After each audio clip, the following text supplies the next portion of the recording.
Hello and welcome. This is Cherie with Rehash Fiber, and today I have for you the Sea Glass Tee by Wool and Pine Design. Now, I bet if you've been on the internet looking at fiber art anything, you have seen this pattern in the past. I saw it on Instagram, and the moment I saw it, I knew it was something I'd want to do. I was attracted to all the different colors in it and that you can use your stash. So I am going to walk you through how it's done, how you can get the pattern, and some other little tidbits along the way on how I did it and some of the mistakes I made. So this wonderful pattern can be found on Ravelry, the Sea Glass Tee. It is worked with fingering yarn, top down. It is in the round, and it is 1 by 1 color work. So that means every stitch, you have 2 colors per row, and every stitch you're going back and forth between colors. You increase, you have markers that help you with your calculated increases as you build your yoke. Once you get to the sleeves, you put a certain number of stitches on a holder and you work all the way down in stockinette stitch 1 by 1 in the round. Now what I thought was really pretty is all your edges have a knit through the back loop, purl, ribbed edge. It makes a nice little rib that stands up, and the purl is tucked behind, and it just looks real pretty. So you've got it here and on your sleeves and at the bottom. Now, along with the pattern does come a link to a video that will help you in your planning with this project. For me, I took all my fingering weight yarn and I put it in a bin and I just looked at what looked good together. Also though, I had 2 skeins in that pile that were full skeins that I loved, and I've loved for years, and I wanted to do something great with them. So I thought, we're going to use these 2 skeins. I'm going to alternate it because they were variegated. So I was going to alternate it with white because I wanted a light, summery top. And then I wanted each of the color pops as my variegated skeins changed to show up. I also used some other remnants, some other small skeins in here just to add other colors.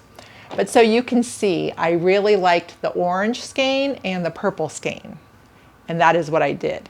Now in the pattern, you are able to switch colors every row if you like. Or like for me, I just kept track and designed my own how many rows I wanted to do for each color. My tip for you is weave in the ends as you go, because you don't want all those ends at the end. It might make you crazy. So if you're finished for the day and you're gonna weave in a couple, you'll feel better in the end. All right, I'm going to tell you about my mistakes so that you don't do them. You have stitch markers placed throughout the top so that you know where to do your increases. Well, as I was going down, I didn't know it, but one of the stitch markers fell out, so that section was not getting increases. But I did not realize it until I got to where I was supposed to separate the sleeves. Then the stitch count was off, and I was super bummed out. So I had to go back. Now, this is a whole nother side story. I took this with me to a very fun yarn store where I was going to spend the day with my friend and with the ladies there. And I thought, let me do something unpleasant in a very wonderful environment. So I was taking it all out while I'm in this glorious yarn store, visiting and talking and shopping and taking it out. Well, I let Kristen, one of the owners, know what I was doing, and she kind of helped me with a really cool perspective. She said, we're pretty lucky with knit and crochet. It is one of those things in life you can go back and fix. So I thought, okay, I'm lucky I'm not stuck with a screwed up shirt. I get to go back and fix it. So once I had my stitch marker back in there and I got everything straightened out, smooth sailing all the way down. It's really fun just stockinette stitching the round for days. You alternate your colors every stitch, and you're able to change colors every row if you wish.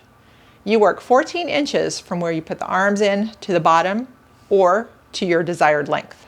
The lovely little ribbed edge is here. Now, here's my second mistake. I forgot to size down in needles. So this is worked in a 5, and I went ahead and just did the rib in a 5, and I thought, it'll be okay once I realized it happened, but it wasn't. It was too big and floppy. It was just weird. You need that smaller needle just to bring it in just a little to give it control. So it's not flaring, but just sitting nicely. To finish off, both here and here, you do a sewn bind off. I went ahead and recorded how it's done so that you can see it, and I'm going to show it to you right here. As you get to the end of your arms and your body, you do a lovely ribbed pattern, and then to bind off, it is a sewn bind off. It takes a bit of time, however, it produces a very stretchy bind off so that you won't have trouble putting your arms or your body through your garment. So I'm going to show you how to do that right now. What you want to do is when you're finished with your rib, you're going to cut 4 times the length of your garment around. So just, whatever would take you around, do 4 times of that.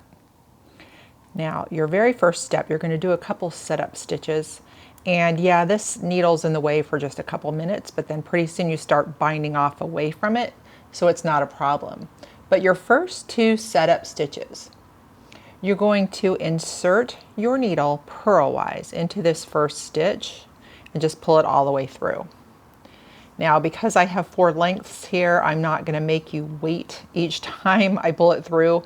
You're going to see me cutting this footage so that you don't have to wait. But as you know, it's just going to take a little bit of time.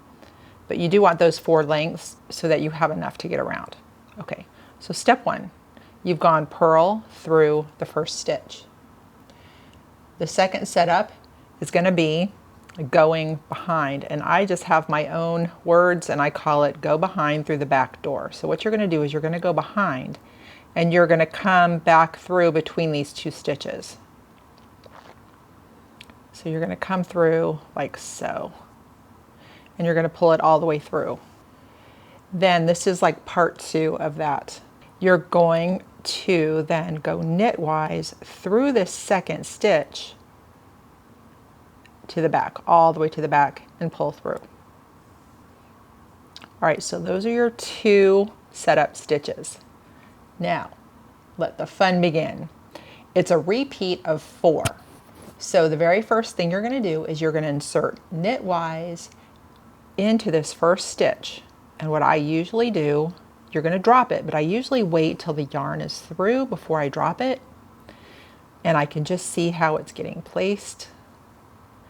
You want enough tension so that it looks nice and not loosey, but not so tight that it's yanking on things. All right, that was number 1.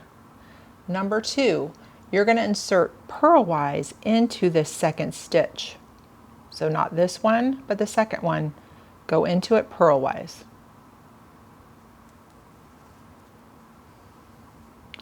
Leave the stitch on.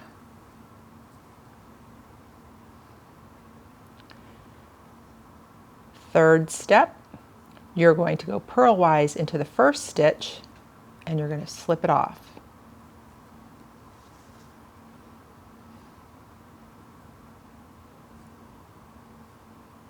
Slip it off. All right, now step 4, it's 2 parts to step 4. You're going from the back between these 2 stitches, coming through. So I say come through the back door, and then through this second stitch, you're going to do it knitwise, bringing your needle out the back side. Those are the 4. We're going to go through those 4 steps again, and that is what's going to continue all the way around until you hit the last 2 stitches. Okay, so we're going to go into the first stitch knitwise and slip off.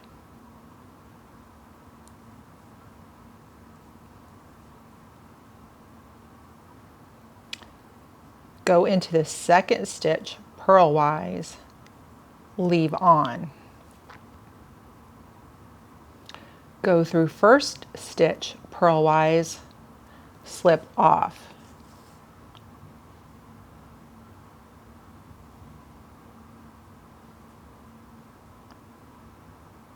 Lastly, go around to the back between the 2 stitches, bring the needle forward.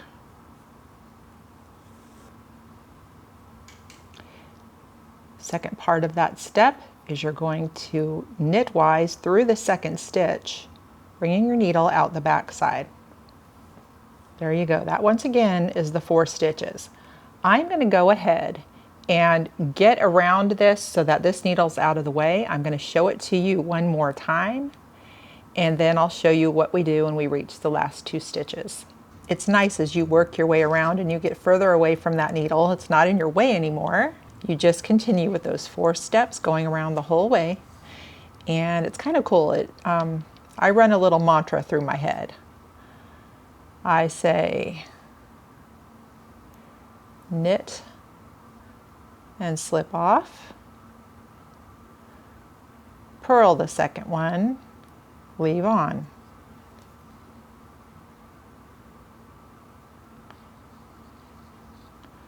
Purl the first one, slip off,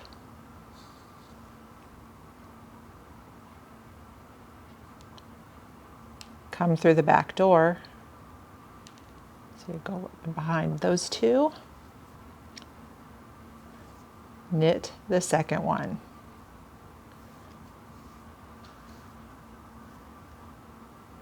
And that's the 4 steps. So as you're going along, and whether you're following notes that you've written down or you have the mantra going in your head, inevitably there'll be a time when you get mixed up. Whether you're interrupted from your own thoughts or somebody else or something interrupts you. And you'll be like, oh no, which one did I leave off on? I'm going to give you the tips right now. The stitches that you're slipping off have to be done the same way as the stitches are below. So we're going to start with step 1, and it is a knit slip off. And you see how these below are knit stitches. So we're going through knitwise.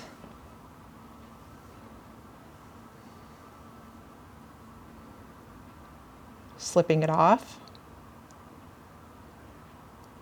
and that is how you can tell that. Now, if you're confused and you're doing a stitch that does not get slipped off, you're doing the opposite. So the second step is you're going to purl into the second stitch, and you see below that those are knits, and this is one that you're leaving on. So we're purling into the second stitch, leave on. Leave on. Now we're going to purl into the first stitch and it's going to come off. And so here's what I want you to see. Below that are the purl stitches. So we're purling in,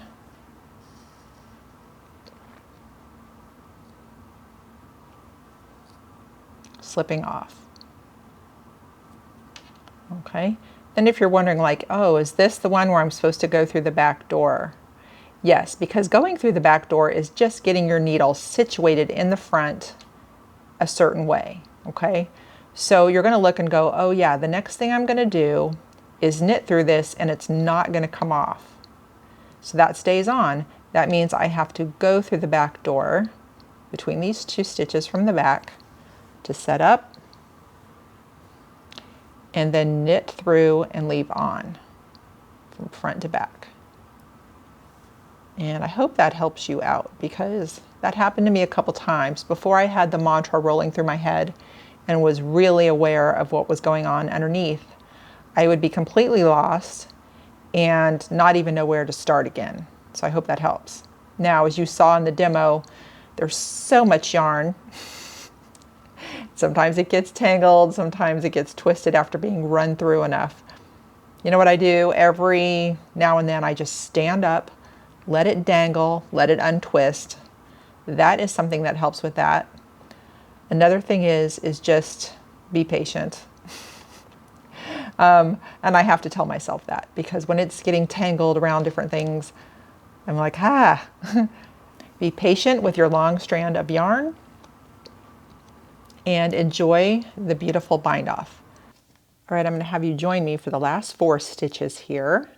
I am at the second step in the series of 4, where I'm going into the second stitch purlwise, leave on,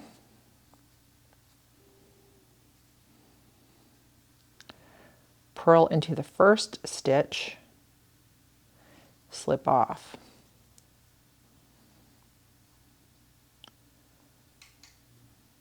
Come through the back door.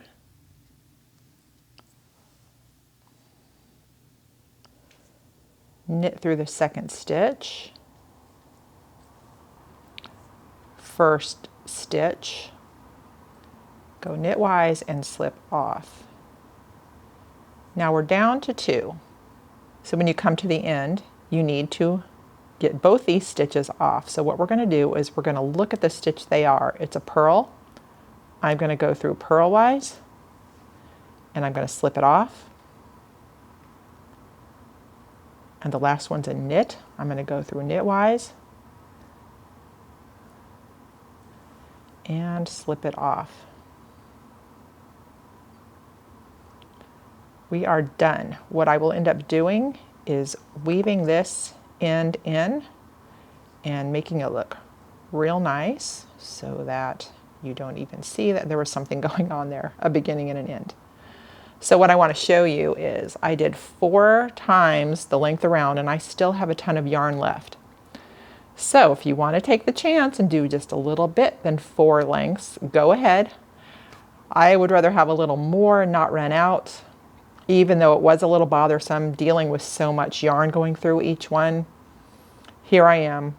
I didn't have to rejoin any yarn and I have a lot left. So I'm going to go ahead and just finish this up.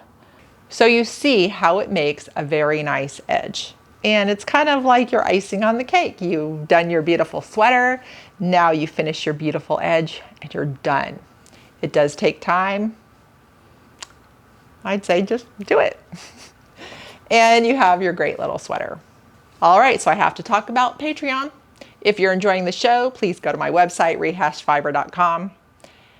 You can go to supporting members and give any amount. It will help keep the show going. And the perk for being a Patreon member is you get to watch the show ad-free. I load them on Patreon and you can just watch it straight on through. So I thank you for your support in advance. All right, everybody. Enjoy knitting the sea glass tee, and thanks for watching.